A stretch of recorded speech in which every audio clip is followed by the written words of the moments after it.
So guys, join me as I satisfy my cravings. So I got a little pot, add in some butter and allow it melt. It takes a little while. After that, I go in to pour my diced onions and I stir a bit. I already have my tomatoes and I pour in my tomatoes and I stir and allow it fry a little. So I add my thyme, white pepper powder, and my cinnamon powder. My goodness, how would I miss that? So I stir and I go on to add my crayfish, lots of crayfish, and I stir, guys. This is giving healthy and organic.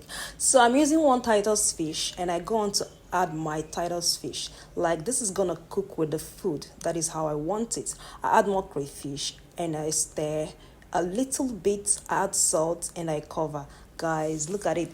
This is given, like if you perceive the aroma from here, man.